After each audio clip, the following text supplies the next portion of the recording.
Major funding for these broadcasts has been provided by grants from Capital One Bank, New York Community Bank, Eastern Consolidated, M&T Bank, Sterling National Bank, Meridian Capital Group, Customers Bank, Ariel Property Advisors, Dime Community Bank.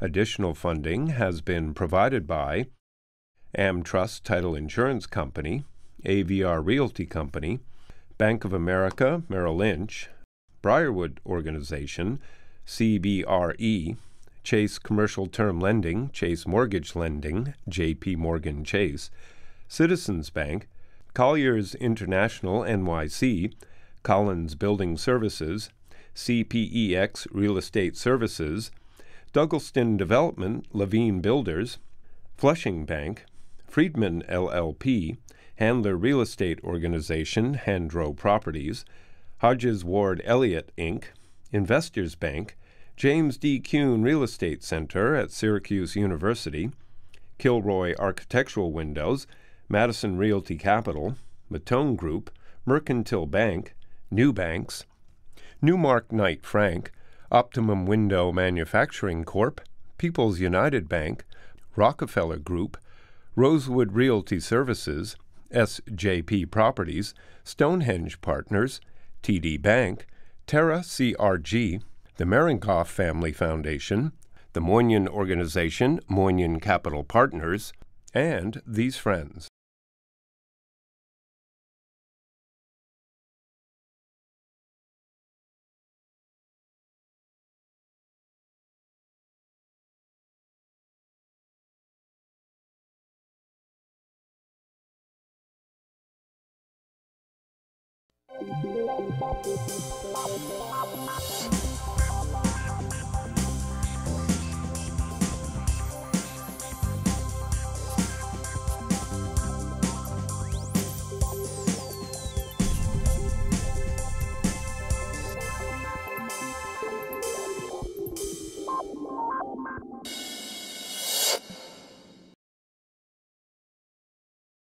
Technology. All this money, billions of dollars being invested in technology, especially for real estate. Why are people investing? What are they investing in? So today, with the help of my executive producer, the oldest member in the panel next to me, okay, we have three tech guys who are going to tell themselves what they're doing, and also Mr. Money behind the money bags is going to talk. So I'm going to allow each one to introduce themselves and introduce their company. Sam. Sure. Thanks for having us. I'm Sam Bernstein. I'm the co-founder and CEO of a company called LoftSmart. We're the first end-to-end marketplace for all the rental real estate. So we're a marketplace like Kayak or TripAdvisor for all the rental real estate in student housing markets. And so what end-to-end means is that we have the discovery product where you can come and search and browse local listings, and we have tens of thousands of reviews and ratings by prior residents. You can take a VR tour. But we also have a booking product effectively where you can apply, sign, and pay instantly on the marketplace. So you don't have to work with a broker, and you can do the transaction directly on the same platform where you search. And you even have a relationship with somebody where you can get lease security, right? Yeah, that's right. We have a partner called Jetty. They have a product called the Passport Deposit product that allows qualified renters to pay 17.5% of the full value of the security deposit, and they create an insurance contract with the property manager for the full value of the security deposit. And your age? I'm 23. And how much money have you raised so far? We've raised $5 million. Okay. Next, on the appraisal world. I'm John Meadows. I'm the co-CEO of Bowery Valuation. We are the first ever truly tech-enabled commercial appraisal firm. So we built a technology. I came from the appraisal world, so we built a technology essentially for ourselves, our dream technology for ourselves as appraisers. And we leverage that technology. Our appraisers use it internally to deliver reports that are higher quality, greater consistency, greater data accuracy at faster delivery times and lower costs to our lending clients. And how long are you in business? We started in June of 2015. In the order, you are next in age at 29. I am 29, and we've raised a little over $7 million. Next, Mr. Mortgage. The age thing is a little tough for the regression. Don't worry, I'll get that. Yeah, I don't know if I Could you introduce yourself and tell us a little bit about Mr. Mortgage? I'm Brian Fox. I'm the CEO and co-founder of Morty. Morty is a digitally native, full-service mortgage marketplace. So what does that mean? A residential mortgage. For residential mortgages, yes. So digitally native, it's just that. It's modern, it's online, it is rooted in technology. No paper, no superfluous middlemen. It's full service in that we like to say we take people from first click all the way to closing day. And then the real core differentiator is that we're a marketplace. We partner with top lenders, Quicken Loans, for example, who is now the #1 residential mortgage lender in our country. We have 15 different partners, all the best array of products, pricing, so that the consumer gets that combination of full service and the right product that fits them. And your age? You're at 33. I am 33, young at heart, but yes. Looks 25. I appreciate agree. that. I appreciate that. And the old man in the group, you are? Jeffrey Berman from Camber Creek. We invest in enterprise technology germane to the built world. So that means that anything that touches the built real estate environment and that has a potential tech solution to a pain point that everybody in real estate has felt, we will look at investing in. And I am the eldest person in this round table, and I'm over 21. And you are 39. Oh. So here's the question. How do you create the kayak for dormitories? How did this come about, Mr. Yelp? Yeah. I started the business when I was a student at the University of Virginia in 2015. The basic premise was to create Yelp for real estate locally, and so a transparent platform where primarily folks could come and not just see what was out there in the market, but also get some information, some intel from folks who had lived there before, in the vein of a TripAdvisor or Yelp or other sort of well-established online platforms that have been created for the purpose of creating transparency in markets. And so what we did was, we created the platform. We worked really hard to generate a lot of review content on it for local real estate. And then what we did was we ultimately came to property managers and management companies and developers, and what we said was, we've created this community where folks are coming to make decisions about where to live. Help us, allow us to help you guys convert some of those prospects, not just as eyeballs, but turn those eyeballs into renters, into tenants of your buildings. So how do you monetize? How do you make money? So because we're the first listing platform that actually facilitates the transactions, rather than if you think about like an apartments.com or a Zillow, what you would do on those platforms is basically submit a lead or an inquiry. We take you through the whole process. And so because we actually deliver converted residents rather than leads, we are able to take a percentage of the full year contract value. Do you have to get licensed in the state? We're not a brokerage, nor do we really handle any of the brokerage activities. And so we don't do showings, and we don't perform the traditional functions of a broker. We're actually just a tech platform that connects residents and property managers in that direct. So who's paying you? The property owner is paying you? Yes, property owners pay us. Okay, what about the property managers? Well, property managers pay us through the property owners. Okay, so fine. yeah. So I fell into the appraisal space right out of college, working for your friend, Joel Leitner. I always had kind of thoughts of going to law school, then was becoming interested in real estate. And a friend of mine from Penn recruited me at this commercial appraisal firm in New York City, which at the time was the largest independent firm in the city. And I recruited my friend from growing up, 6 months in, and we worked there together for 4 years. And I think the best businesses come from need. And for us, it was a very, very personal need. We were spending 12 to 14 hours, 5-6 days a week appraising every day. And we experienced the pain points that we're trying to solve 12 hours every single day. But how do you decide to go into the business? Yeah, so I mean, it took us about a week on the job to realize that the tools that we had to produce these reports, which are 100, 150 pages long, were highly antiquated, essentially designed and stuck somewhere between 1985 and 1995. And come 2015, when we'd built up enough expertise in the space, and we started really looking under the hood and seeing that not just our independent firm, but the largest appraisal firms in the world were using the same technology that we had internally, Word and Excel documents, using a past template from an old report. And so when we started really seeing that there was absolutely no technological solution out there, we felt like we were in a position to build that. We had the expertise built up. Met our third co-founder, who was our year at Princeton, really talented engineer. So you're an appraiser. Yep. Your other partner?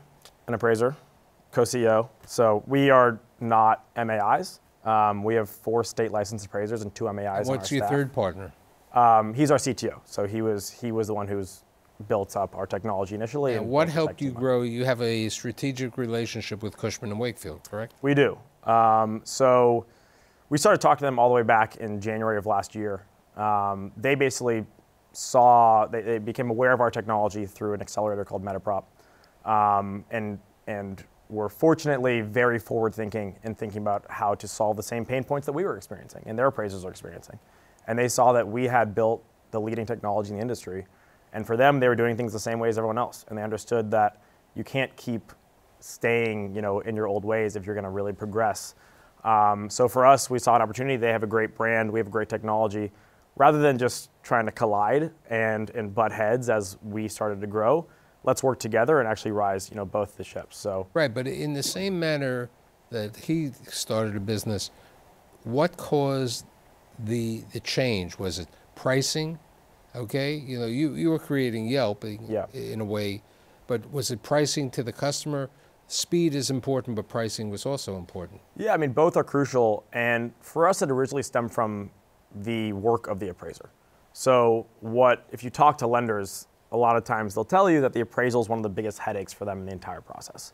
And for us, that's an unfortunate reality because we know appraisers are experts in their space, very intelligent, very hardworking.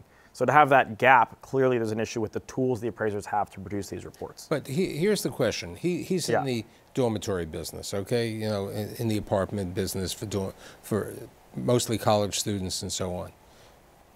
Appraisal, there's a different type of appraisal product. Residential is one type of appraisal. Yep. Office building is another. Hospitality assets is another. Industrial is another. Data centers. Are you doing all types of appraisals, or are you limited to just the residential? We're an appraisal firm based in New York City. We handle any asset. We have 2 MAIs on our staff, 4 state licensed appraisers. Over 40 years experience in the industry. So anything that's sent our way, we handle those appraisals. Our software and our technology today is built out for the multifamily mixed-use space in the 5 boroughs. But you can still do appraisals for any... We can do anything. Right. Today, the majority of it is in the multifamily. That's correct. Which is a large area in the New York City marketplace. That's correct. And that was one of the things that excited Cushman, because for them, historically, that's not a space they've really competed in aggressively, just because the margins don't make sense on those kind of lower touch assets for a firm of that size. And now by partnering with us, with both a referral model, going out and sending co-branded appraisals that we produce internally, as well as a white label model, we're delivering our software for them to use internally themselves and now compete in this multifamily mixed-use space, which historically has not really made sense for them. Mr. Fox. Well, let me say that I will second that the appraisal piece is one of the most painful and time-consuming. Especially since you're in the lending business. Yeah, my backstory is really easy. I have been in some facet of mortgage or residential real estate my entire life.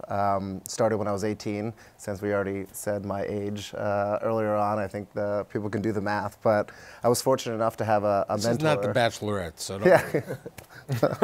Okay, good. I'll keep that in mind. I was fortunate enough to have a mentor who was nice enough to, take me along, and he was going places. He ran residential at Freddie Mac, lending at Wells Fargo, all the way up into the housing crisis, where he was appointed federal housing commissioner. So, being inside the government, trying to help people from anything from, not losing their homes or, reducing principal, everything borrower, kind of advocacy related. You kind of, you really realize who does what in this industry, how it's built, how it functions. And so after 3 years there, I went back into the business, and I was just so unimpassioned by anything.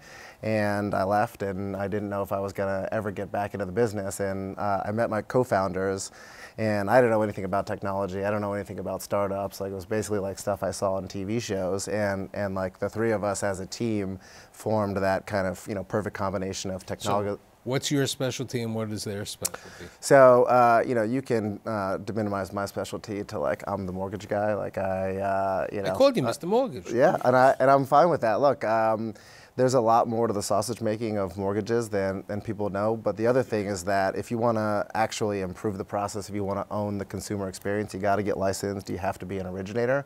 The technology, the advertising sites, I'm not going to name any names, but that doesn't actually fix what's broken. And so we made a conscious decision to not only have a great technology platform, but to go through the state-by-state licensing process, be an originator, and take the regulatory scrutiny for the good of the consumer. And how do you make your money? So we get paid a commission from the lender if and when a loan closes, but that commission is fixed, it's flat. We are completely unbiased as to which lender, which product. No attribute of the loan matters to us, so it's really up to the borrower to use our tools and our guidance to find the right mortgage for them. And who's your competitors?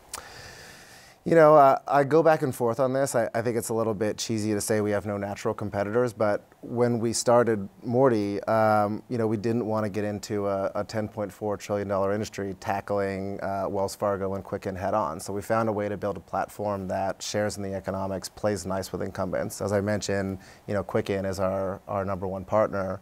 They're great. They look at Morty as an acquisition channel, as a source of really high quality, high performing I'll give you a good example. In your business over there, New York Community Bank, who's one of the major multifamily lenders, they want the broker to get paid as opposed to them earning a fee, because they're very interested in the originator, which you are.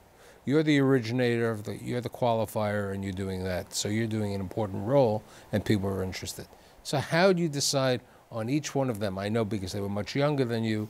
How do you decide to be active and look at these 3 businesses? So for LoftSmart and Morty, those were angel investments that I made prior to Camber Creek. For my viewers, I know what an angel investor is. Explain what an angel investor is. So an angel investor is an early investor in a company where you find some sort of promise. And I think with Morty, you guys hadn't launched yet, correct? That's correct. Right, and I think that's also the same with LoftSmart. I think you were just at the beginning stages. Bowery was a little bit different. Hadn't launched yet. You hadn't launched yet, but you also had a product, and like we were talking about earlier, you were putting together the pieces where we were able to also verify that because Camber Creek only invests once we figure out that we can actually utilize the technology within our broader LP, and we had been able to ascertain that pretty quickly during the diligence. But with these 2 gentlemen, and as I said earlier, you look for a specific type of person, X factor, and both of them had something where not only were they passionate about their space, but Brian's being modest, but he had a hand in certain legislative attributes of the mortgage industry, and Sam took on a problem that he was facing personally head on and said, well, if not me, then who? And so when you were at Virginia, you had this problem that you needed to find a room?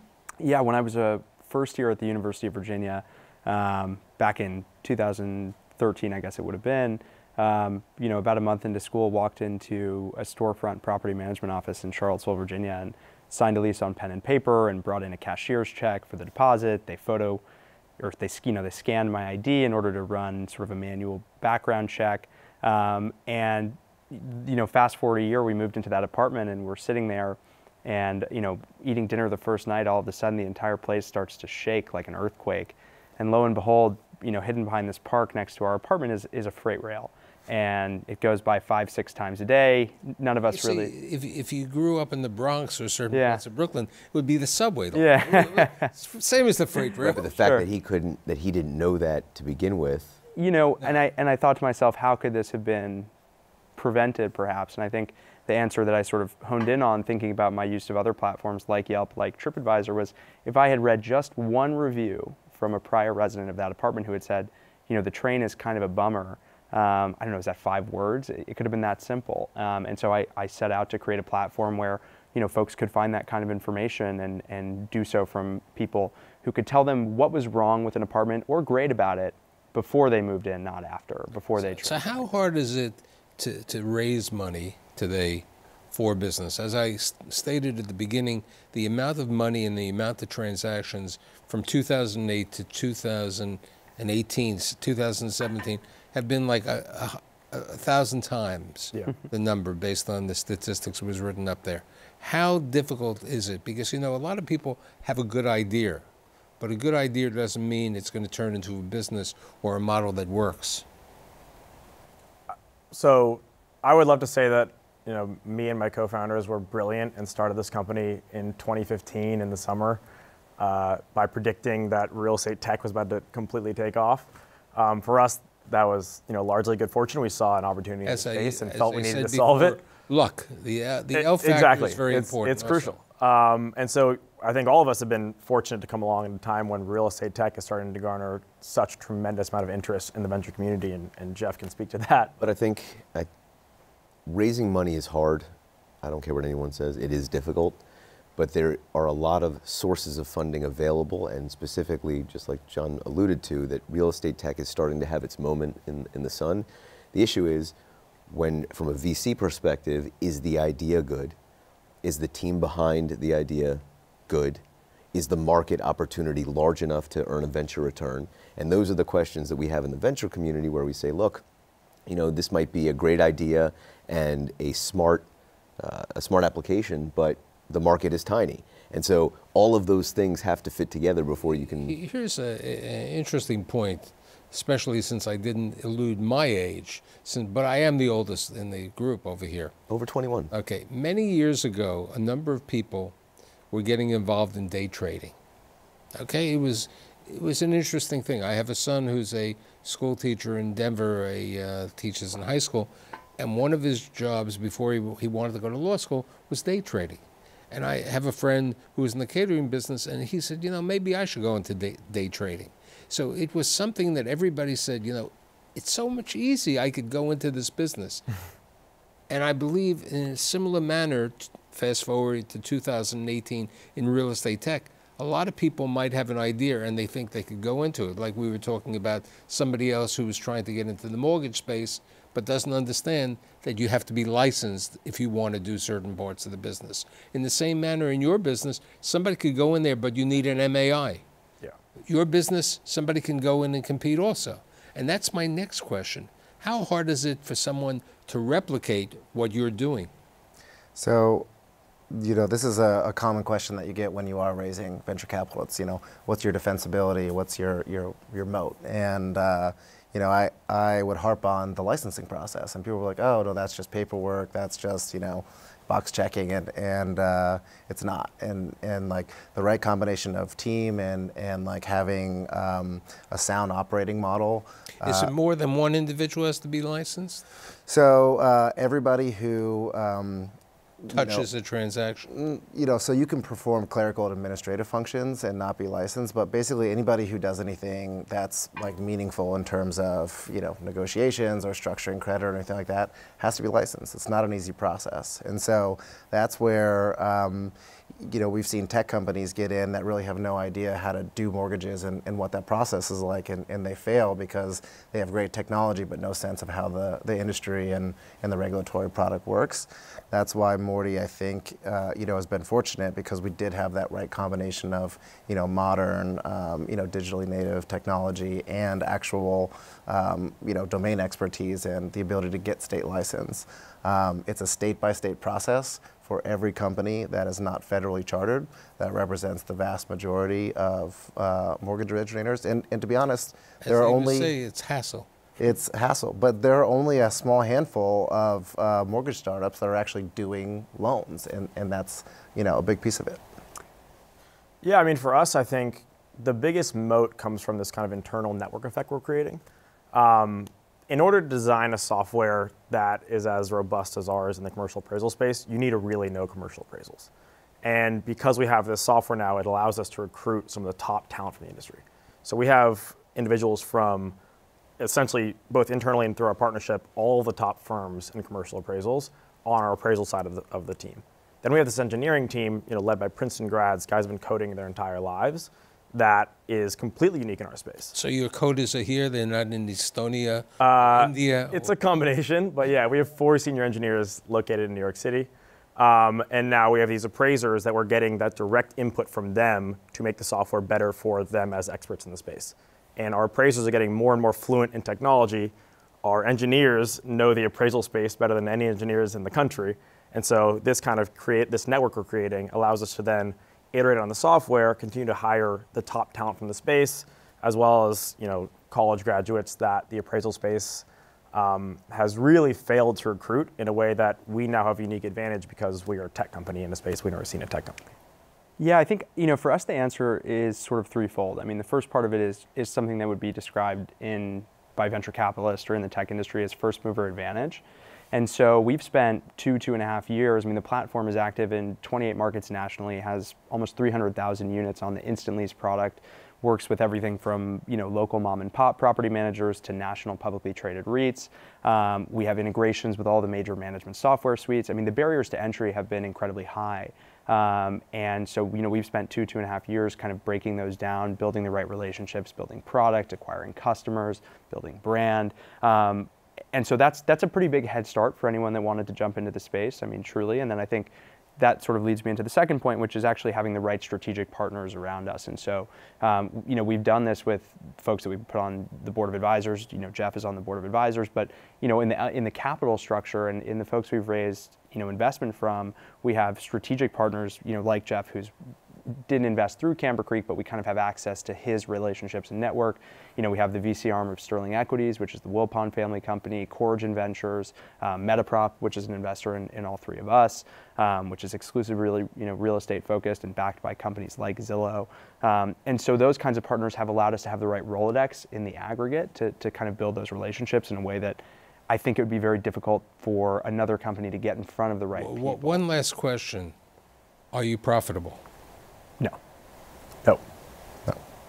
How long is the normal life cycle for a company to be profitable?